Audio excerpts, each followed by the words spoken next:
नमस्कार बच्चों, आज हम लोग कंटिन्यूटी एंड डिफरेंशिएबिलिटी चैप्टर का एक्सरसाइज 5.2 का पार्ट नंबर 2 देख रहे हैं। इसको सॉल्व करेंगे। पिछले वीडियो में हम लोग क्वेश्चन नंबर 6 तक सॉल्व कर चुके थे। आज हम लोग क्वेश्चन नंबर 7 को देखते हैं।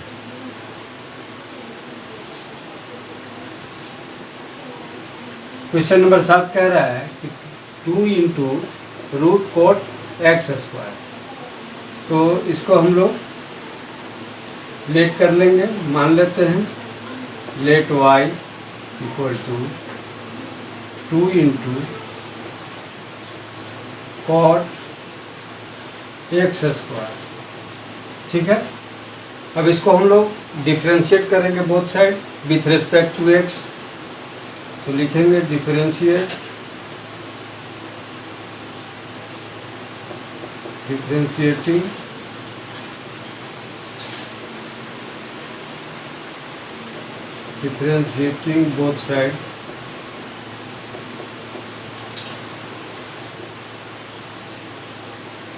With respect to x। ठीक है। x के सापेक्ष में हम लोग दोनों ही तरफ डिफरेंशिएट करेंगे। तो क्या बनेगा हमारा dy by d x equal to, ये 2 क्या है, कांस्टेंट है। तो कांस्टेंट पद को हमेशा हम लोग बाहर रखते हैं, तो इसको बाहर कर देते हैं। अब यहाँ से अंदर वाले को करेंगे 2 रूट कॉट एक्स पावर 2। ठीक है। Divided by D. अब ये रूट के अंदर वाले को नीचे लिखेंगे हम, क्योंकि आपको याद होगा कि पहले हम लोग सॉल्व कर चुके हैं कि d root x by d x, root के अंदर कुछ भी रहे तो उसको आप डायरेक्ट डिफरेंशिएट में लिख सकते हैं 2 root x. X means root के अंदर में जो भी रहेगा वही यहाँ लिख देना है। तो ये कैसे आया था ये भी हम लोग पिछले वीडियो में देख चुके हैं पार्ट 1 में। तो इसी आधार पे रूट के अंदर जो भी है उसको हम लोग नीचे लिखेंगे। ठीक है। अब इसको चेन रूल से हम लोग ले जाएंगे ऊपर। तो d cot x square divided by अपन कॉट का जो एंगल है उसको नीचे लाएंगे इस बार। ठीक है। डी एक्स स्क्वायर आ गया। अब डी एक्स स्क्वायर को फिर चेन रूल से हम लोग आगे ले जाएंगे। तो क्या बनेगा ये D X square upon D X. तो यहाँ तक क्लियर है सभी। E X to the power N के फॉर्मूला पे ये सेट हो जा रहा है हमारा। ई कॉट एक्स का डिफ्रेंसिएशन का फॉर्मूला पे आ जाएगा, और ये हमारा 1 बाई ये रूट एक्स का फॉर्मूला से इसको सॉल्व कर देंगे। तो इसके आधार पे आप लोग इसको सॉल्व कर दीजिए। 2 बाहर में है, रहने देते हैं इसको। इसको क्या लिख सकते हैं 1 बाई रूट एक्स का डिफरेंशिएट क्या होता है 2 रूट एक्स। तो 1 बाई 2 इंटू रूट एक्स। तो रूट एक्स का मतलब रूट के अंदर में जो भी है वो लिख देंगे कॉट एक्स स्क्वायर। ठीक है। तो ये 2 से हमारा ये 2 कट भी जाएगा। ठीक है। इंटू अब ये कॉट एक्स का डिफरेंशिएट करना है। तो कॉट एक्स का डिफरेंशिएशन क्या जानते हैं हम लोग, माइनस कोसेक स्क्वायर एक्स। तो माइनस लिखेंगे और cosec square x, cosec square x. यहाँ एक्स की जगह पर क्या है हमारा एक्स स्क्वायर है, तो इसलिए एक्स स्क्वायर लिखेंगे। क्लियर है। क्योंकि जब हमारा एंगल यहाँ एक्स था तो यहाँ भी एंगल एक्स ही है, सिर्फ कॉट के बदले में हमारा यहाँ कोसेक स्क्वायर बनता है। तो कॉट के बदले हम लोग कोसेक स्क्वायर लिख दिए। एंगल जो भी यहाँ रहेगा वही एंगल को यहाँ लिख देना है। क्लियर है। Into x to the power n का फार्मूला से इसको तोड़ दीजिए। तो क्या होगा एन मतलब 2, एक्स टू द पावर कितना है 2 माइनस 1। ठीक है। अब ये हमारा माइनस आ गया और 2 में वो यहाँ पर 2 एक कांस्टेंट है, तो 2 को फिर बाहर कर देते हैं। 2 बाहर हो जाएगा, बच गया हमारा क्या, x बच गया, 2 में 1 घटेगा तो 1 बचेगा, यानी 2x हो गया। और क्या बचा हमारा, ये बचा cosec square x square divided by क्या बचा हमारा यहाँ, root cot x square. Clear है बच्चों यहाँ तक? अब इसको हम लोग चाहें तो यहीं पे आप आंसर लिख करके छोड़ सकते हैं, ठीक है। लेकिन आपका एनसीईआरटी का बुक में जो आंसर दिया है उस आंसर को लाने के लिए थोड़ा सा और सॉल्व करने की ज़रूरत है। वैसे आप नहीं भी करेंगे तो एग्ज़ाम में आपको मार्क्स पूरा लगभग मिलेगा, लेकिन आप चाहें तो उसका आंसर लाने के लिए थोड़ा सा कैलकुलेशन को और बढ़ा लीजिए। कर लेते हैं कैलकुलेशन। तो चलिए आप यहाँ भी छोड़ सकते हैं, आपकी इच्छा पर।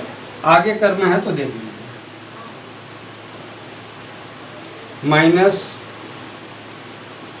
-2 into x into cosec square x है, तो इसको हम लोग लिख सकते हैं 1 बाई कितना, कोसेक स्क्वायर को हम लोग साइन स्क्वायर लिख सकते हैं 1 बाई साइन स्क्वायर।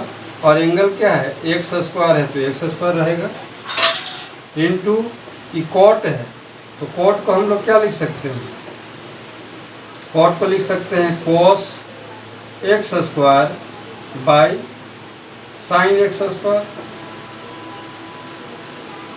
ये आप लोग मैट्रिक में भी पढ़ चुके हैं। कॉट को क्या लिख सकते हैं, cos x square by sine x square, ठीक है। इसको आगे थोड़ा और सोल्व करेंगे तो क्या आएगा, -2x divided by sine square को हम लोग 2 बार लिख सकते हैं, ठीक है। साइन एक्स स्क्वायर इंटू एक और साइन स्क्वायर रख सकते हैं हम लोग। तो साइन को यदि हम अंदर में डाल दें तो यहाँ पे क्या लिखेंगे, साइन स्क्वायर अगर हम यहाँ पे एक्स लिखें तो साइन स्क्वायर एक्स स्क्वायर यदि लिखते हैं तो उसका रूट करेंगे तो क्या बनेगा, केवल साइन बनेगा, साइन एक्स स्क्वायर बन जाएगा। तो इसलिए यहाँ पे साइन स्क्वायर चूँकि 2 है, 2 पावर है ये, तो एक पावर हम लोग यहाँ लिखें, एक पावर को हम लोग अंदर में ले जाएंगे। तो अंदर होने के लिए आप समझ सकते हैं यदि x बराबर लिखना है तो आप इसको एक्स स्क्वायर का रूट भी लिख सकते हैं, तभी इक्वल टू x होगा। क्योंकि पावर में यहाँ पर बाहर में 1 पावर है तो अंदर में हम 2 पावर देंगे, उस पर रूट चढ़ा देंगे, सॉल्व करेंगे तो केवल हमको 1 पावर मिलेगा। तो इसी आधार पे 1 पावर को हम यहाँ लिख चुके हैं। 1 पावर को अंदर ले जाएंगे तो कैसा लिखना पड़ेगा, रूट के अंदर है तो एक्स स्क्वायर करना पड़ेगा। तो इसलिए हम लोग इसको लिखेंगे cos x square by sine x square into ये इसको क्या लिखेंगे, sine square x square. Clear? तो यहाँ एक साइन से एक साइन हमारा कटेगा तो एक साइन ये बचेगा। अब इसको थोड़ा सा हम लोग ऊपर में लिखते हैं, नीचे आपका आएगा, लिख लीजिए।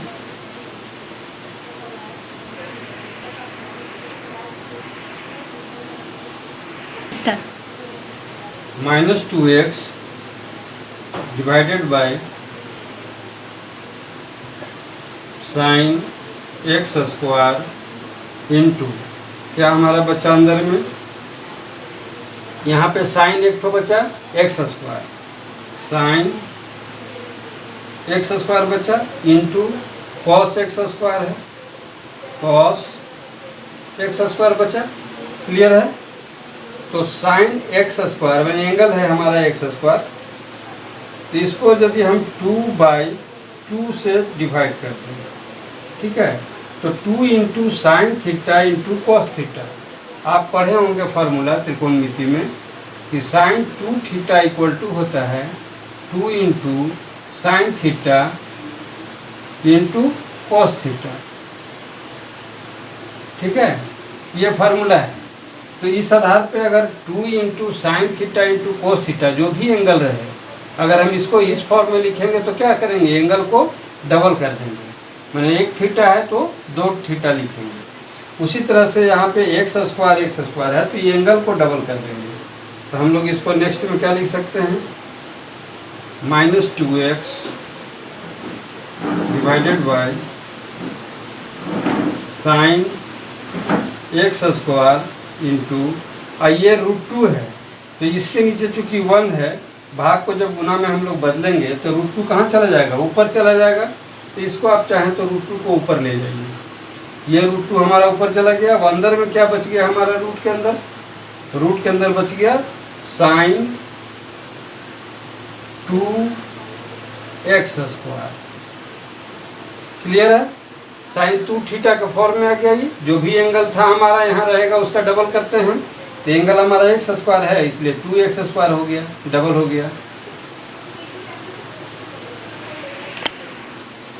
तो आप लोग इसको चाहें तो और सजा के थोड़ा सा लिख सकते हैं, नहीं तो यहाँ पे आंसर कर दीजिए, यही आपका बुक में आंसर दिया हुआ है। ठीक है, आप इसको चाहें तो थोड़ा सा सजा भी सकते हैं, इसको लिख सकते हैं कि -2√2 इंटू एक्स डिवाइडेड बाय, क्या लिख सकते हैं नीचे में, sine x square into root में आएगा साइन 2x स्क्वायर। तो इसको भी आप बुक में इसी तरह से दिया होगा। तो क्लियर है बच्चों यहाँ तक। अब हम लोग क्वेश्चन नंबर 8 को देखते हैं। क्वेश्चन नंबर 8 में कह रहा है कि जो फंक्शन दिया हुआ है, फंक्शन है cos √x, इसको डिफरेंशिएट करना है। तो इसको भी हम लोग मान लेंगे, let y equal to cos √x, इसको भी उसी तरह से लिखिए, differentiating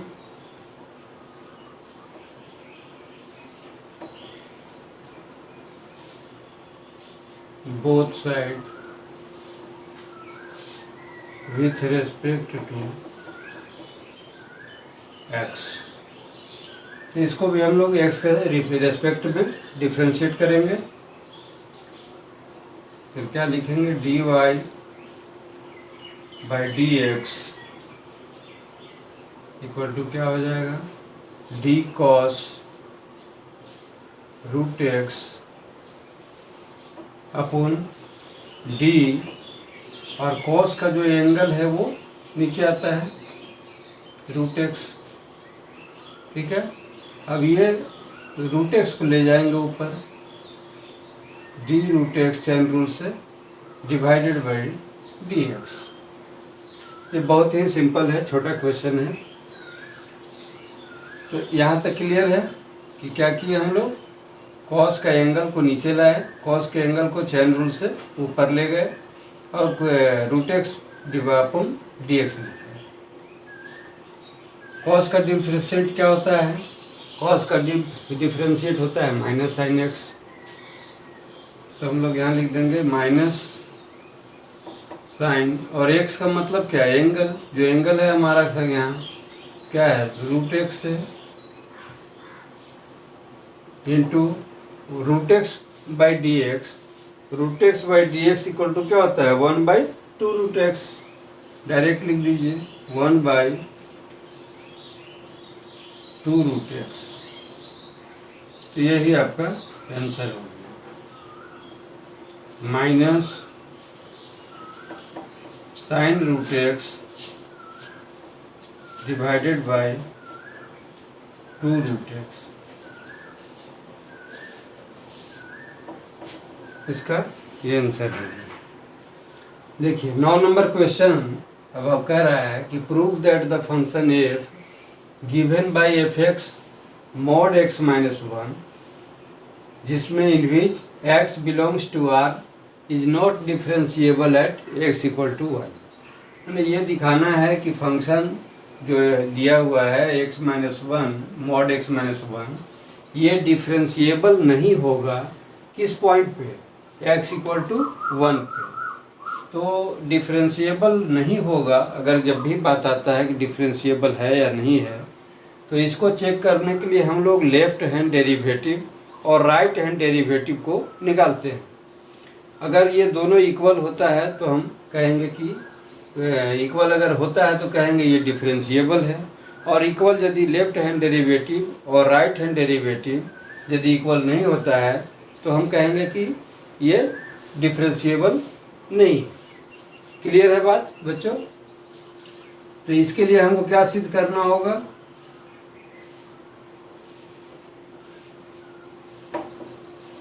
we have to prove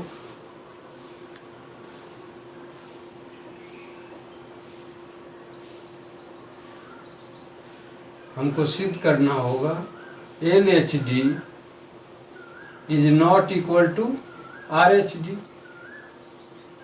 ठीक है,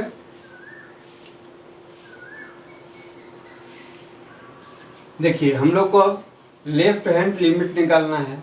तो लेफ्ट हैंड लिमिट के लिए फार्मूला ये होता है कि लिमिट h टेंड्स टू 0 कब a function c minus h और minus function fc divided by minus h। ये फार्मूला कैसे आया था ये हम लोग पिछले वीडियो में बता चुके हैं। तो आप अगर नहीं देखे हो पिछला वीडियो तो फिर से एक बार इसको देख समझ लीजिए। ये हमारा पॉइंट क्या है, ये डिस्टेंस c है और इससे थोड़ा पहले यदि हम लेते हैं तो क्या हो जाएगा c माइनस h।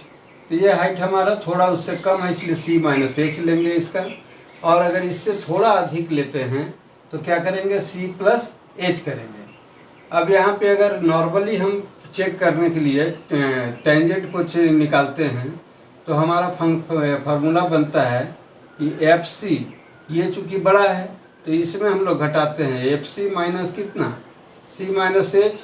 तो ये हमारा हाइट निकल जाएगा और डिवाइडेड बाय बेस। तो बेस भी हम लोग यहाँ पे h ही पकड़ते हैं। तो ये हमारा क्या लेफ्ट हैंड साइड का निकाल रहे हैं तो इसलिए ही LHD का लिए ये फार्मूला होता है। अब इसमें यदि हम माइनस कॉमन ले लें तो माइनस कॉमन लेंगे तो क्या लिखेंगे, माइनस लेंगे तो ये माइनस हो जाएगा और ये प्लस हो जाएगा। तो उस कंडीशन में FC माइनस h को हम प्लस होने से पहले लिख दे रहे हैं और ये माइनस हो जाएगा इसलिए इसको बाद में लिखते हैं। ठीक है, और डिवाइडेड बाई h तो यही h ये जो माइनस है हमारा नीचे आ जाता है। तो सजा करके इसको हम लोग लिखते हैं c minus h minus FC divided by कितना माइनस h।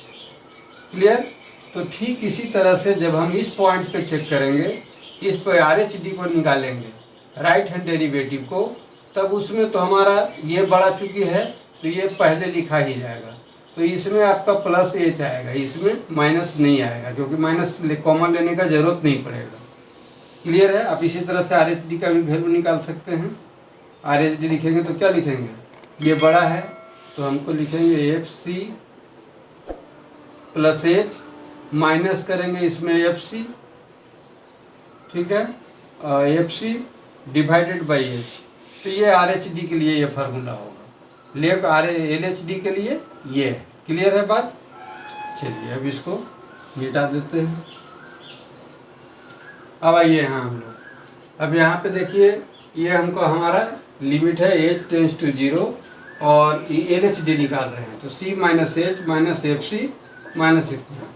ठीक है, अब इसको हम लोग आगे जब करेंगे सॉल्व तो limit h tends to 0 FC minus h। तो c के जगह पे हमको क्या चेक करना है, x पे चेक करना है।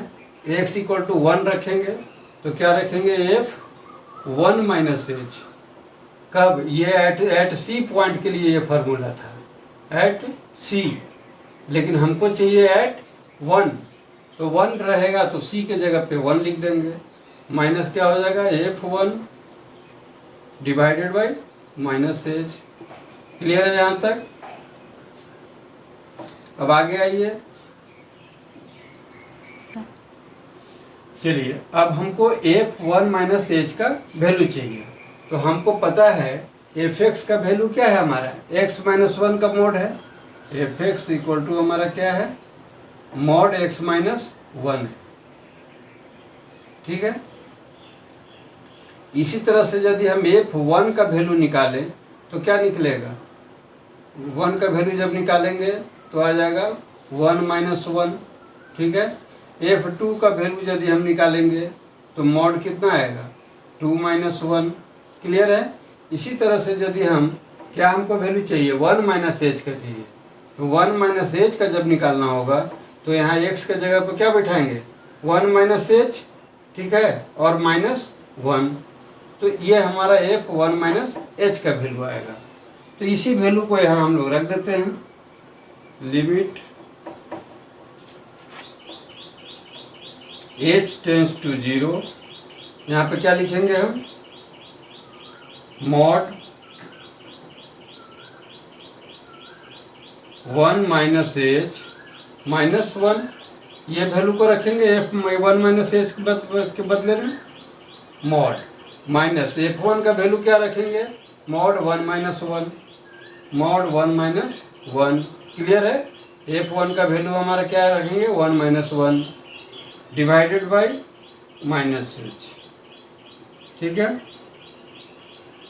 लिमिट h टेंस टू 0, अब ये 1 कट गया तो क्या बचा, माइनस एच बचा, माइनस एच माइनस ये 1 0 हो गया, तो 0 हो गया तो ये पूरे वैल्यू 0 हो गया, क्योंकि 0 का मोड क्या होगा, 0 ही होगा, तो ये 0 ही हो गया, ठीक है।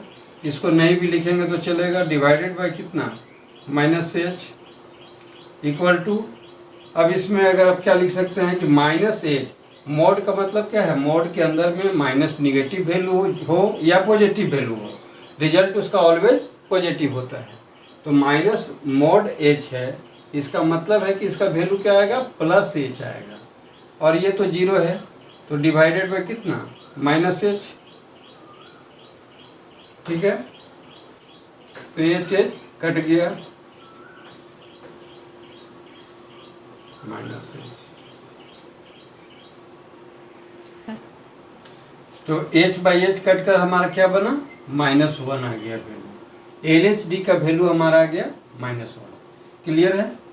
सेम इसी तरह से अब हम लोग RHD का वैल्यू निकालेंगे, ठीक है। चलिए RHD के निकालने के लिए क्या करेंगे, RHD इक्वल टू हम लोग क्या जानते हैं कि लिमिट h टेंस टू 0, इसमें क्या लिखेंगे, फंक्शन RHD के लिए क्या होगा, C प्लस एच, तो C के जगह पर हम लोग क्या रखेंगे, अब इस बार फार्मूला नहीं लिख करके डायरेक्ट लिखते हैं, ये वाला, ये पार्ट छोड़ देते हैं, क्योंकि ये फार्मूला का पार्ट C पॉइंट के लिए था, हमको x पर x इक्वल टू 1 के लिए चाहिए, तो हम डायरेक्ट C के जगह पे 1 लिखेंगे, इस फॉर्म में लिखते हैं। तो क्या लिखेंगे, 1 प्लस एच हो जाएगा, ये 1 plus H minus F1 divided by h, clear है। अब इसको थोड़ा हम लोग जब आगे कैलकुलेशन करेंगे तो क्या लिखेंगे, limit h tends to 0, F1 plus h का वैल्यू क्या आएगा, क्योंकि अभी अब हम लोग देखे थे कि Fx का वैल्यू था हमारा, मॉड Fx का वैल्यू है मॉड x माइनस 1, ठीक है। तो F1 का वैल्यू क्या आया था, F1 का आएगा मॉड x के जगह पे 1 बैठाएंगे, 1 माइनस 1, और हमारा क्या चाहिए, 1 प्लस एच चाहिए, तो 1 प्लस एच का वैल्यू क्या आएगा, 1 plus H minus 1 mod, clear है। तो इस वैल्यू को हम लोग रख देंगे,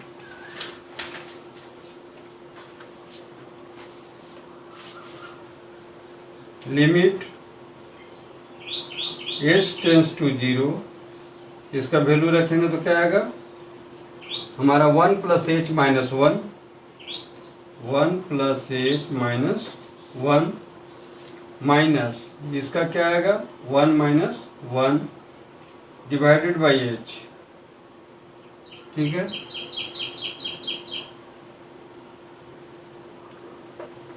ये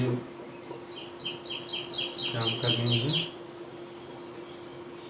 इक्वल टू क्या होगा, ये 1 कट गया तो क्या बच गया हमारा, h आ गया, प्लस में h है, तो प्लस में h और मोड है उसका, तो वैल्यू भी प्लस h ही आएगा, और ये पार्ट पूरा 0 हो गया, तो divided by h, h cut कर कितना आ गया, 1 आ गया। तो आप देख लीजिए LHD का वैल्यू हमारा था -1, आर एच डी का वैल्यू कितना आया +1। तो इसलिए हम कह सकते हैं इसलिए कि L H D is not equal to R H D.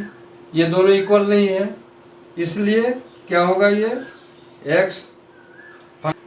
हाँ तो देखिए चूंकि L H D is not equal to R H D है, तो ये जब हमको मिल गया कि एल एच डी का वैल्यू है -1 और आर एच डी का वैल्यू +1, तो ये दोनों इक्वल नहीं है, इसलिए हम कहेंगे कि फंक्शन एफ एक्स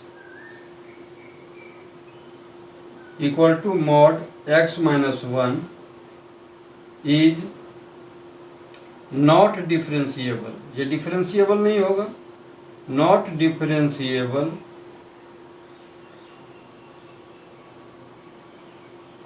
एट किस वैल्यू पे, किस पॉइंट पे, at x equal to 1। Proved. यही आपको सिद्ध करना था। क्लियर है बच्चों? मेरे ख्याल से अब समझ में जरूर आया होगा। ओके, चलिए अब हम लोग क्वेश्चन नंबर 10 को देखते हैं।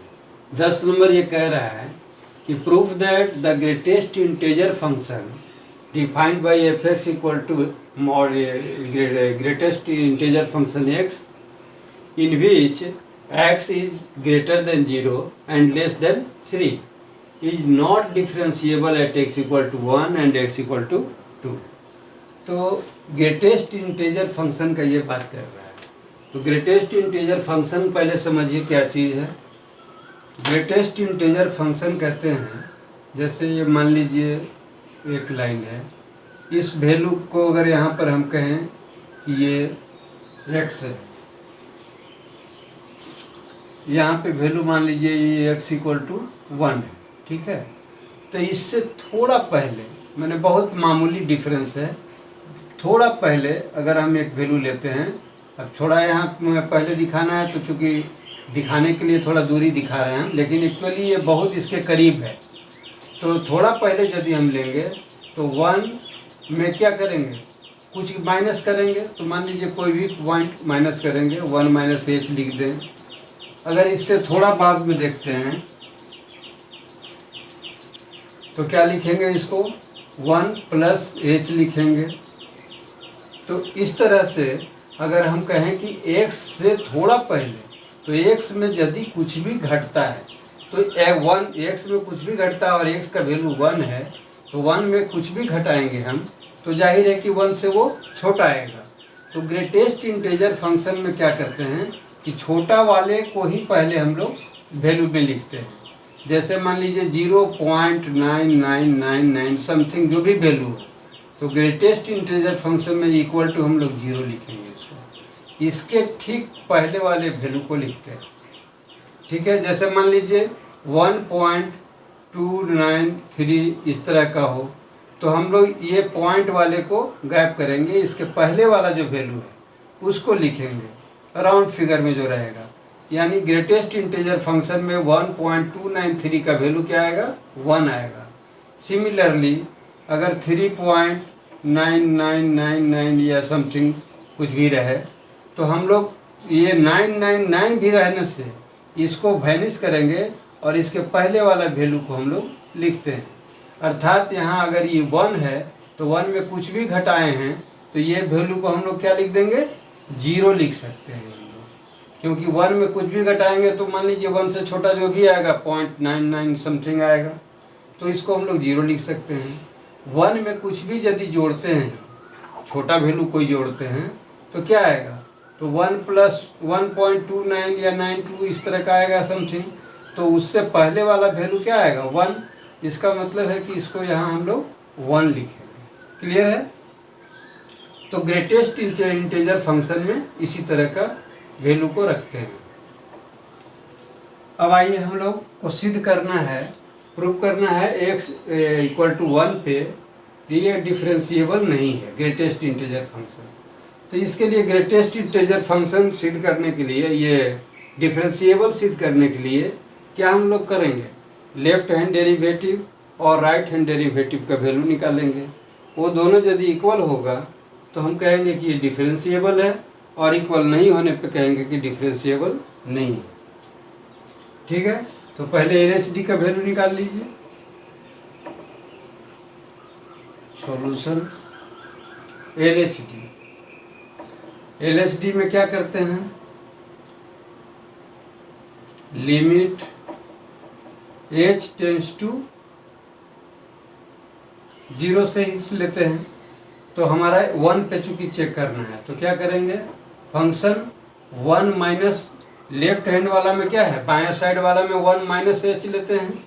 तो 1 माइनस एच माइनस कितना FC, FC मतलब यहाँ वैल्यू क्या है, पॉइंट का 1 है, 1 पे चेक कर रहे हैं, डिवाइडेड बाय क्या, माइनस एच। यही होता है हमारे पास फॉर्मूला है। तो लिमिट h टेंड्स टू 0। अब आप देखिए 1 में कुछ भी हम घटाएंगे, fx का वैल्यू हमारा क्या दिया हुआ है, fx का वैल्यू दिया हुआ है यहाँ कितना, ये ग्रेटेस्ट इंटीजर फंक्शन, ठीक है। तो अगर हम यहाँ पर लिखेंगे 1 माइनस एच, ठीक है, तो इसके अंदर भी हमारा 1 माइनस एच आ जाएगा। और 1 में कुछ भी माइनस करेंगे तो उसका वैल्यू हमारा कितना आएगा, 0 आ जाएगा। तो इसलिए इसका वैल्यू क्या आएगा, 0 आ जाएगा। इसको ग्रेटेस्ट इंटीजर फंक्शन में पहले लिख लीजिए। तो इसको वैल्यू क्या लिखेंगे, 1 माइनस एच माइनस f1 का वैल्यू क्या लिखेंगे, इसमें f1 इक्वल टू अगर हम लिखेंगे तो क्या लिखेंगे, 1 लिखेंगे यहाँ, ठीक है। तो ये 1 हो गया, clear, divided by minus H. Limit h tends to 0, 1 में कुछ भी घटाएंगे तो इसका वैल्यू आ गया 0, माइनस 1 का वैल्यू क्या आएगा, 1 ही आएगा, क्योंकि इसमें और कुछ नहीं जोड़ घटाव कर रहे हैं, तो ये 1 ही आ गया, डिवाइडेड बाय माइनस एच, ठीक है। अब हम टेकिंग लिमिट, जब हम लिमिट बैठाएंगे लिमिट का वैल्यू, तो यहाँ पे लिख देंगे हम लोग कि टेकिंग लिमिट जब लेंगे तो वैल्यू हमारा क्या आएगा, ये -1 में तो कोई फर्क नहीं पड़ेगा, डिवाइडेड बाय इसमें फर्क पड़ेगा कि एच का वैल्यू क्या रखेंगे हम लोग, 0 रखेंगे, तो ये 0 हो गया। अर्थात कितना आ गया, 1 by something by 0, something by 0 अगर हो तो हम लोग इसको क्या कहते हैं, ये अनडिफाइंड है, अपरिभाषित है। तो समथिंग बाई 0 हो गई, इसका मतलब इन्फिनिटिव आ गया, इसका LHD का वैल्यू क्या आ गया, इन्फिनिटिव आ गया। चलिए यहाँ पे हम लोग एक चीज़ और मिस कर रहे हैं, ये -1 है और ये -h है, तो माइनस माइनस हम लोग कटा देंगे, तो ये 1 बाई एच बचेगा।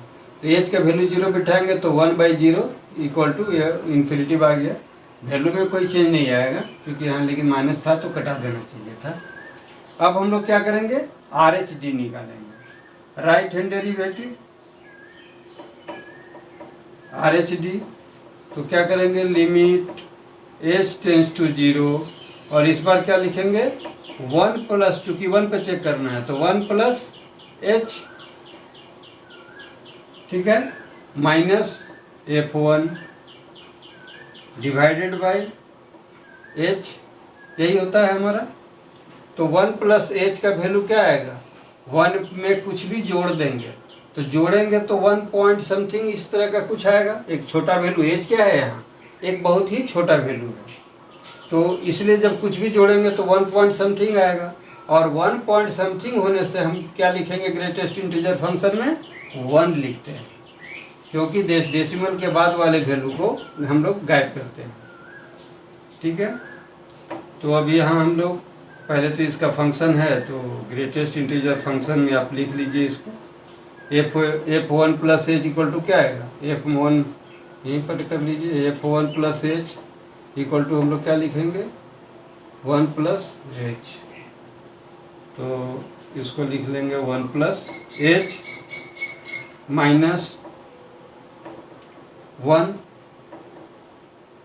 डिवाइडेड बाय एच, क्लियर है। अब हम लोग इसको क्या करेंगे, जब वैल्यू रखेंगे तो 1 में कुछ भी जोड़ेंगे तो 1 ही आएगा, क्योंकि 1 पॉइंट समथिंग इक्वल टू 1, तो इसका वैल्यू आ गया 1, माइनस इसका भी वैल्यू आ गया 1 डिवाइडेड बाय कितना, h।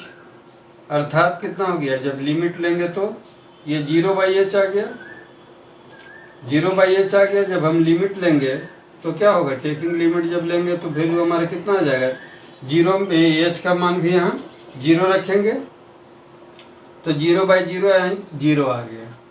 क्लियर है?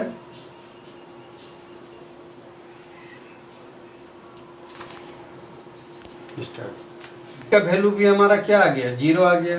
तो LHD का वैल्यू था इन्फिनिटिव, RHD का वैल्यू आ गया 0, इसलिए ये दोनों ही क्या हुआ, इक्वल नहीं है। तो यहाँ लिखेंगे कि चूंकि LHD is not equal to RHD, इसलिए फंक्शन f1 क्या है, फंक्शन हमारा fx greatest integer function is not differentiable, is not differentiable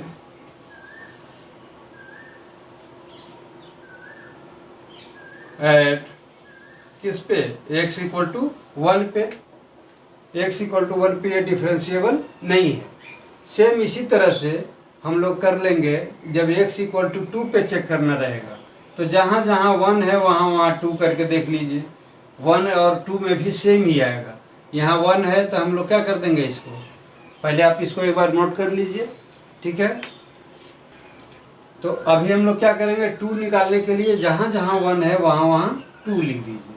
तो ये क्या हो जाएगा, 2 - h, ये हो जाएगा 2, ठीक है, ये 2 - h, ये 2। अब क्या होगा, 2 में कुछ भी हम घटाएंगे तो क्या बचेगा, 2 में एक छोटा वैल्यू घटाएंगे तो 1 बचेगा, ठीक है। तो यहाँ पे हमारा क्या आ जाएगा, 1 आ जाएगा, 1 - 2, यहाँ पे 2 ही रहेगा, इसको पूरा ले लीजिए। यहाँ 2 में कुछ भी घटाएंगे तो क्या बचेगा, 1 बचेगा, और ये 2 बचेगा डिवाइडेड बाई -h, तो इक्वल टू में क्या बचेगा, -1, -1 यहाँ है डिवाइडेड बाई -h है, तो -1 डिवाइडेड बाई -h, तो माइनस माइनस कट जाएगा, तो 1 डिवाइडेड बाई h है। अब जब लिमिट लेंगे h का वैल्यू 0 तो फिर 1/0 बनेगा ये, यानी फिर इन्फिनिटिव आएगा। तो 2 बैठाने से भी हमारा LHD का वैल्यू इन्फिनिटिव ही आ रहा है। सिमिलरली RHD में हम लोग जहाँ जहाँ पर 1 है वहाँ 2 कर दीजिए, ये 2 हो गया, ये 2 हो गया, ये 2, ये 2। अब 2 में कुछ भी जोड़ेंगे तो वैल्यू क्या आएगा, हमारा 2 आएगा ये, ठीक है। तो 2 लिख देंगे, और यहाँ पर भी क्या घटेगा, तो 2 ही घटेगा। तो 2 में 2 घट गया तो क्या आ गया, 0/h, मैंने फिर लिमिट जब h का वैल्यू 0 बैठाएंगे तो वैल्यू 0 ही आया। इसका मतलब है कि हम 1 बैठाएं तब भी वही वैल्यू आ रहा है, 2 बैठाएंगे तब भी वही आ रहा है। तो हमको इसलिए यहाँ पे कहेंगे कि ये function fx equal to greatest integer function x is not differentiable at x equal to 1 and x equal to 2। मतलब इस दोनों ही पॉइंट पे हमारा जो फंक्शन है ग्रेटेस्ट इंटीजर फंक्शन वो डिफरेंशिएबल नहीं है। ओके बच्चों, ये आपका प्रूव्ड हो गया। तो बच्चों मेरे ख्याल से ये प्रूव हो गया, तो हमको लगता है आप लोग को ज़रूर बात समझ में आया होगा। फिर भी यदि कहीं कोई दिक्कत लगे और अपनी राय कैसा आपको लग रहा है हमारा टीचिंग, तो आप अपनी राय को कमेंट्स वगैरह में लिखा करें। तो आज के लिए इतना ही रखते हैं, धन्यवाद। ओके।